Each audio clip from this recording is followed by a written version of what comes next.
Welcome to the future. अस्सलाम वालेकुम and welcome to my YouTube channel. Guys, आज हमारा जो टॉपिक होगा वो होगा यूज़र की रजिस्ट्रेशन हमने जो करवाई थी यहाँ पे, और हमने लास्ट टाइम डिलीट का काम किया था। अब हम उसमें क्या करेंगे, अब हम इसके साथ साथ हम एडिट का काम भी करेंगे। तो एडिट करने के लिए पहले फ़ैच में जाता हूँ। fetch.php की फ़ाइल है मेरे पास। यहाँ पे जाके मैंने इसको btn वार्निंग लिख दिया, और यहाँ पे साथ साथ जाके अच्छा ये मैं एडिट कर रहा था तो इसको डिलीट कर देते हैं, डिलीट की क्लास बना देते हैं इसको, और इसको मैं एडिट रखता हूँ। ठीक है, और एक काम और करते हैं, अच्छा ऊपर नीचे कर देते हैं, और इसको मैंने क्या किया था, सही है। अच्छा ऊपर वाले को हम एडिट का नाम दे देते हैं, या अपडेट एडिट जो भी आपने करना है, और ये वार्निंग रहेगा या डेंजर रहेगा, सही है। अब ज़रा अपने टेबल पे आ जाते हैं और यहाँ जाके रिफ़्रेश करते हैं, तो इस तरह से हमारे पास आ रहा है। और इसके हेडर में भी एक इंक्लूड कर लेते हैं। इंडेक्स वाली फ़ाइल में जाके हेडर के अंदर हम ऊपर वाले को हमने अपडेट कर दिया था, नीचे वाले को डिलीट लिख देते हैं। यह हमारे पास हो गया।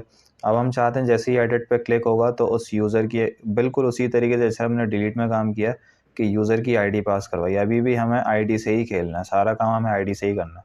तो हम क्या करेंगे, app.js की फ़ाइल में जाएंगे, और सिंपल हमारे पास ये जो कोड लिखा हुआ ऊपर, इस वाले कोड को मैं उठाऊँगा, Ctrl+C करूँगा और यहाँ पे जाके पेस्ट कर दूँगा। अच्छा पहले ऊपर लिख देते हैं,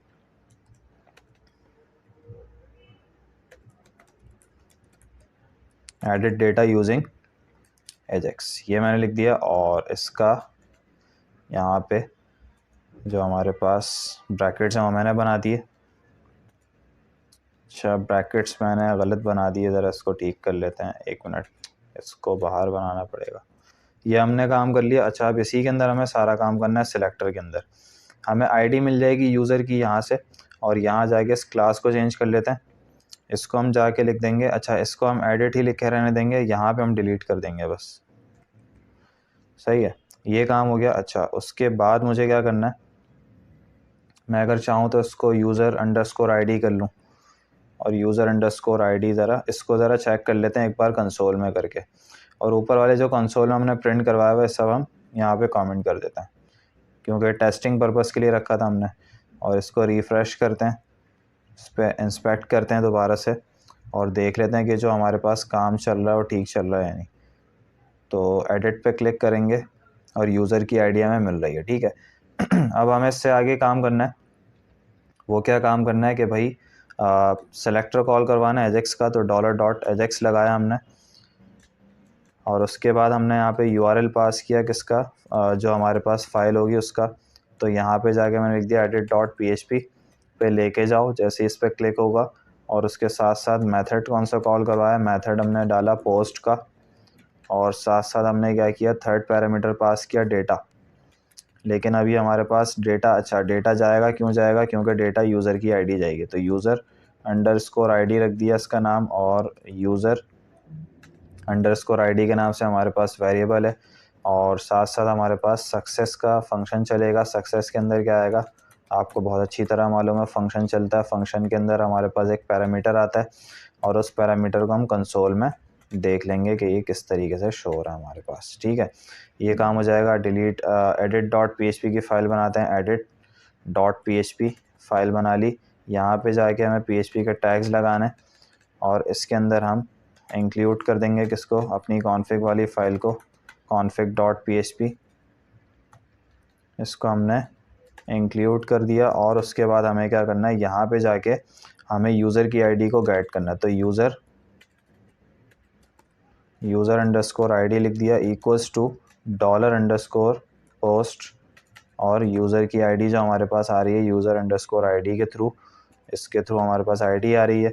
और अब हम क्या करेंगे, हम एक काम करेंगे। अच्छा हमारे पास लॉजिक क्या होगी, लॉजिक ये होगी कि यूज़र की आईडी पे जब यूज़र के सामने जो बटन है एडिट का, उस पर जैसे ही क्लिक होगा, तो हम जैसे लास्ट टाइम परफॉर्म किया था हमने PHP में, किस तरह से कि भाई यूज़र की पहले इन्फॉर्मेशन को रीड करवाएंगे, फॉर्म के अंदर फिल करवाएंगे, और उसी के बाद हमें क्या करना है, उसी के अंदर उस फॉर्म को सबमिट करवाना है। यूज़र की कोई भी इन्फॉर्मेशन जैसे गलत उसने इनकरेक्ट इन्फॉर्मेशन डाली, तो वो उसको एडिट करेगा, एडिट करके दोबारा सबमिट करे तो वो वाली जो उसकी क्वेरी थी वो सबमिट हो जाए, वो वाली इन्फॉर्मेशन उसकी सबमिट हो जाए। ठीक है, हमें ये काम करना है। तो एडिट मतलब एडिट होकर सबमिट हो जाए, तो हमें ये वाला काम करना है। तो हम उसके लिए क्या करेंगे, पहले तो यूज़र की इन्फॉर्मेशन को डेटाबेस में जब मौजूद है उसको मंगवाएंगे।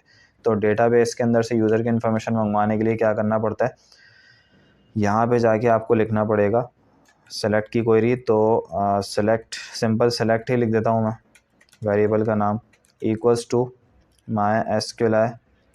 अच्छा हाँ, चलो माई एसक्यूएलआई क्वेरी कर देते हैं, जैसे हम करते हुए आ रहे हैं अभी तक। एक ही वेरिएबल के अंदर जो हमारे पास कनेक्शन है, एक ही फंक्शन के अंदर हम दोनों चीज़ें डाल देते हैं।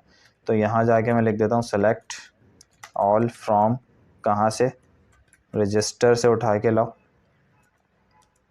Where ID equals to user ID, user underscore ID, और इसको सिंगल कोट्स में डाल देंगे, इसको बैकटिक्स में डाल देते हैं, और इसको भी बैकटिक्स में डाल देते हैं ताकि कोई आगे फ्यूचर में कोई मसला ना हो। और यहाँ जाके हम इसको सेमीकोलन लगा देते हैं, और यहाँ पे इफ़ की कंडीशन लगाते हैं और कहते हैं कि इफ़ माई एसक्यूएलआई नम रोज, अगर एक भी नंबर ऑफ रो आपको मिल जाए ग्रेटर देन 0, तो क्या करो, माई एसक्यूएलआई फैच, माई एसक्यूएलआई फैच एसोसिएटिव एरे,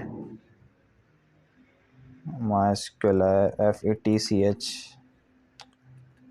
ये सजेशन नहीं दे रहा, माई एसक्यूएलआई फैच असोक, अब आ गया।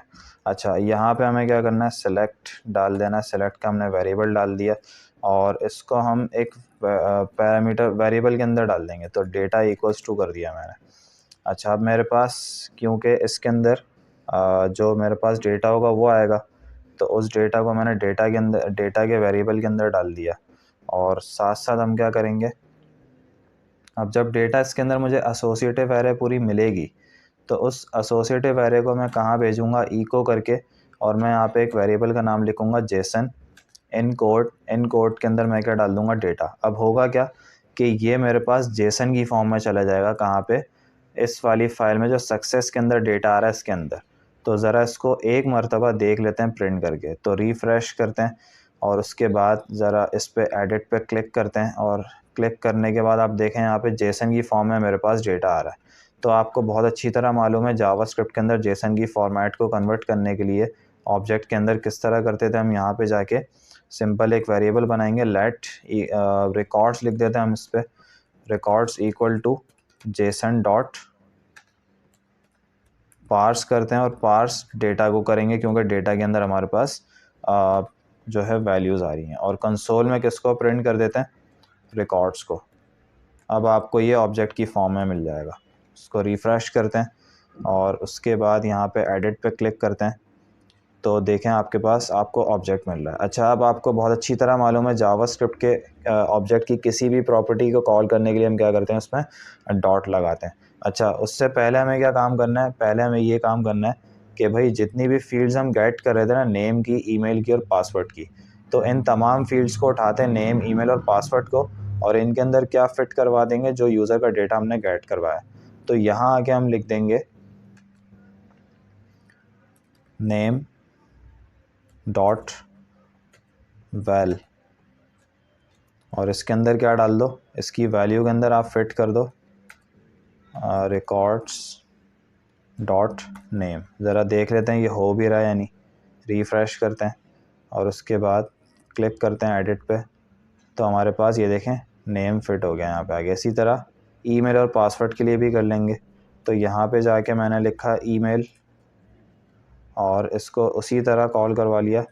बस आपको जो उसकी कीज़ हैं उसको कॉल करवाना है, और यहाँ पे जाके पासवर्ड मैंने लिख दिया, और पासवर्ड की जो की थी आपने उसको कॉल करवानी है। और यहाँ पे जाके जो मेरे पास वेरिएबल का नाम है क्या है, पास मैंने रखा था, पास के अंदर मैंने किसको फ़िट करवा दिया, मैंने पासवर्ड को फ़िट करवा दिया। अच्छा, देख लेते हैं पासवर्ड पूरा लिखा हुआ है, ठीक है। इतना काम हमने कर लिया। ये तमाम चीज़ें हमारे पास कहाँ चली जाएंगी, जो हमारा फॉर्म है उसके अंदर। रिफ़्रेश करते हैं दोबारा से, इसको एडिट पे क्लिक करके देखते हैं कि हमारे पास ये तमाम चीज़ें हो रही हैं या नहीं। हमने क्लिक किया तो हमारे पास तमाम चीज़ें ईज़िली हमारे सामने हमें नज़र आ रही हैं, ठीक है। अब हमें और क्या काम करना है, इसके साथ साथ यूज़र की आईडी भी हम एक जगह पे स्टोर करवा देंगे। तो यूज़र की आईडी को डालने के लिए हमें क्या करना पड़ेगा, इंडेक्स वाली फ़ाइल में जाके एक मुझे इनपुट बनाना पड़ेगा फॉर्म के अंदर। यहाँ पे आके ऑल्टर शिफ्ट डाउन कर देता हूँ और इसको जाके मैं यहाँ पे लिख देता हूँ आईडी, और इसको मैं टाइप रख देता हूँ हिडन। अच्छा, अभी मैं टेक्स्ट ही रखता हूँ ताकि आपको नज़र आ जाए। और इस आईडी को हम गेट भी कर लेते हैं कहाँ पे, यहाँ पे एक वेरिएबल बना के। तो यहाँ आके मैं एक वेरिएबल बनाता हूँ उसका लेट आईडी, और इस आईडी को मैंने इस तरह गेट कर लिया, लेट यूज़र आईडी, या सिर्फ आईडी कर देते हैं चलें इसको, ताकि वो फिर कॉन्फ्लिक्ट ना आए। और यहाँ जाके हम एक काम करते हैं, इसको आईडी कर देते हैं और यहाँ पे जाके रिकॉर्ड्स डॉट आईडी कर देते हैं। अब देखते हैं ज़रा आईडी हमारे पास आ रही है या नहीं, और एडिट पे क्लिक करते हैं, देखते हैं तो आईडी भी हमारे पास शो हो रही है। अच्छा, आईडी हमने नीचे रखी हुई है, इसको हम ऊपर कर लेते हैं। हमने जो इंडेक्स वाली, वैसे हमें इसको मसला नहीं है, हम इसको ऊपर रखें नीचे रखें, हमें इसको हिडन रखना है बस। तो इसको टाइप हिडन कर देता हूँ। और एक काम और करते हैं, ऐप डॉट जेएस के अंदर जाना है। अब क्या करना है, अब देखें हमारे पास जो काम हो रहा है ना, उस तरीके से हो रहा है कि भाई ये जो रजिस्ट्रेशन फॉर्म था ना, इस फॉर्म के अंदर हमने क्या किया, एडिट पे क्लिक करने पे हम इसके अंदर इन्फॉर्मेशन को रीड करवा रहे हैं। अब हम ये करेंगे कि जैसे ही रीड करने के बाद इन्फॉर्मेशन, कोई भी चीज़ मैं इसमें अपडेट करूँ, फॉर एग्जांपल मैंने नाम चेंज करना चाहा तो नाम को मैंने चेंज कर दिया, उसको अपडेट कर दिया। ईमेल के अंदर कुछ मुझे एडिशन करनी है, मैंने ईमेल की स्पेलिंग मिस्टेक हो गई मुझसे, तो मैंने उसको एडिट किया, उसको लिख दिया। तो ये सब करने के बाद जैसे ही मैं रजिस्टर पे क्लिक करूँ तो मेरे पास क्या हो, वो वाली तमाम इन्फॉर्मेशन अपडेट हो जाए। तो अपडेट करने के लिए मैं क्या करूँगा, मैंने ये तमाम चीज़ें कर ली। अब मैं एक काम करूँगा, इंसर्ट वाली फ़ाइल में जाऊँगा और इंसर्ट वाली फ़ाइल कह रहा हूँ, इंसर्ट वाले कोड में जाऊँगा। ये मेरे पास इंसर्ट का कोड चल रहा था। यहाँ पे एक की ऐड करूँगा, किस नाम से, आईडी के नाम से। तो यहाँ पे मैंने आईडी लिख दी और यहाँ भी मैंने आईडी लिख दी। अच्छा, अब आईडी के अंदर आपके पास क्या आ रहा है, आईडी की वैल्यू आ रही है। तो वैल्यू हमने उठा ली है कहाँ से, जो आईडी का वेरिएबल है हमारे पास, उसके अंदर से हमने क्या किया कि भाई आईडी के अंदर से जो आईडी की वैल्यू है वो उठा लो और इस आईडी में भेज दो, ठीक है। और इसी तरह हम इंसर्ट के अंदर जाएंगे और यहाँ से आईडी भी गेट कर लेंगे यूज़र की। तो हमने ऑल्टर शिफ्ट डाउन किया, इसके अंदर से हमने मंगवा ली आईडी, कहाँ पे, यहाँ पे। तो यहाँ मैं डॉलर यूज़र आईडी लिख देता हूँ, यूज़र अंडरस्कोर आईडी, मैंने ये लिख दिया। अब यूज़र आईडी के अंदर मेरे पास यूज़र की आईडी भी आ रही है। तो अब मैं इंसर्ट की क्वेरी में जाऊंगा और थोड़े से चेंजेस करूंगा। क्या, मैं यहाँ पे जाऊंगा और मैंने ये तमाम वैल्यूज़ डाली में, और उसके बाद मैं यहाँ पे जाके लिखूंगा ऑन डुप्लीकेट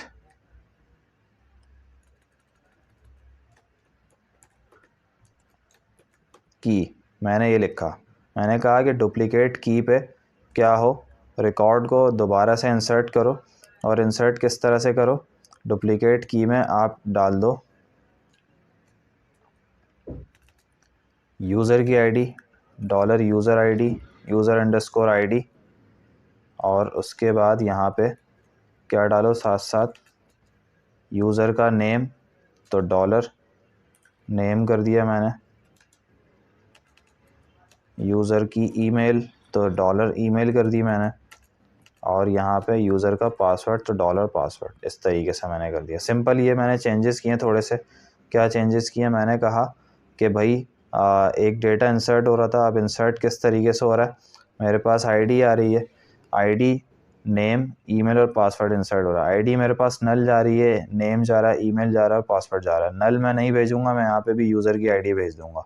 और इस नल को हटा देता हूँ अब यहाँ से, और यहाँ जाके मैं यूज़र की आईडी भेज देता हूँ। अच्छा, ये यहाँ जाके डॉलर यूज़र अंडरस्कोर आईडी। अब क्या होगा कि इस आईडी को देखा जाएगा, अगर ये डुप्लीकेट आ रही है ना, तो ये वाले रिकॉर्ड्स चले जाएंगे।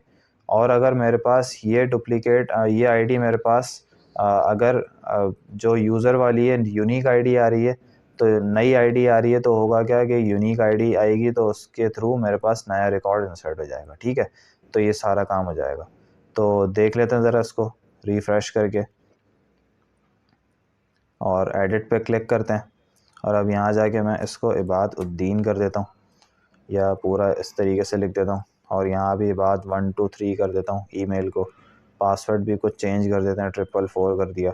और उसके बाद मैंने जैसे रजिस्टर पे क्लिक किया तो मेरे पास एरर आ चुका है। एसक्यूएल के सिंटैक्स में क्या एरर है देख लेते हैं ज़रा। मेरे पास एरर आ रहा है लाइन नंबर 6 इबादुद्दीन, और ये इस तरीके से लाइन नंबर 1 इन इंसर्ट की क्वेरी में मेरे पास कुछ एरर है।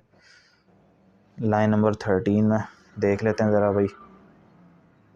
और यहाँ जाके मैंने क्या किया, यहाँ पे मैंने लिखा हुआ है एसक्यूएल का सिंटैक्स में एरर कह रहा, तो ऑन डुप्लीकेट की। अच्छा, यहाँ पे जाके मैंने अपडेट नहीं लिखा, मैंने उसको ये नहीं बताया कि भाई डुप्लीकेट की पे क्या करना है, आपने अपडेट करना है।